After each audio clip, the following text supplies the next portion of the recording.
சத்தி நாயனார் சோழ நாட்டில் வரிஞ்சியூர் பதியில் வேளாளர் குலத்தில் தோன்றிய சிவபக்தர்தான் சத்தி நாயனார். இவர் எம்பெருமானின் மீது அதிக பக்தி கொண்டு சிவத்தொண்டராக வாழ்ந்து வந்தார். இளமை முதலே சிவபெருமானின் மீது அளவற்ற பக்தியைக் கொண்டிருந்த சத்தியார் இளமையிலேயே சடைமுடியுடையவர். இளம் கன்று பயம் அறியாது என்பது போல் சிறுவயது முதலே பயம் என்பதை அறியாமல் வளர்ந்து வந்தார். சிவனின் மீது பற்றுக்கொண்டு சிவனடியார்களுக்கு தேவையான உதவிகளை செய்வதையே பெரும் பேராக நினைத்து மகிழ்ந்து வாழ்ந்து வந்தார். சத்தியருக்கு சிவனையும் சிவனடியார்களையும் இகழ்ந்து பேசும் பேச்சைக் கேட்டால் அவ்வாறு பேசியவர்களை தண்டித்தல் வேண்டுமென்று எண்ணுவார். வாளா கேட்டிருத்தல் சிவ அபராதமாம். இங்கனம் சிவனடியார்களை இகழ்ந்து பேசியவர்களது நாவினை ஆண்மையுடன் அறுத்தறிந்து அதனை தூய்மை செய்தல் அரிய வீரச் சிவப்பணியாக எண்ணினார்.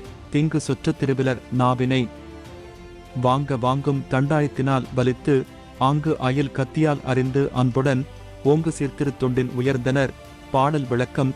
சிவனடியாரை தீங்கு கூறி இகழ்ந்த நன்மை இல்லாரின் நாவை துண்டித்ததற்கு ஏற்ப வளைந்த தண்டாயம் என்ற கருவி கொண்டு இழுத்து அவ்விடத்தையே கூர்மையான கத்தியால் அறிந்து அன்பு பெருகும் சிறப்புடைய தொண்டில் உயர்ந்து விளங்கினார். அவர்கள் நாவினை அறியும் வலுவைக் கொண்டிருப்பதாலேயே அவர் சத்தியார் என்று அழைக்கப் பெற்றார். சிவனின் மீது கொண்டிருந்த அன்பினாலேயே இத்தகைய அன்பை செய்து வந்து சிவனின் அன்பை பெற்றார். சிவனடியார்களை யாரும் இகழா வண்ணம் முழுக்க முழுக்க சிவனுக்காகவே வாழ்ந்து வந்தார். அளவற்ற தொண்டாற்றி சிவனது பாதத்தில் சரணடைந்தார்.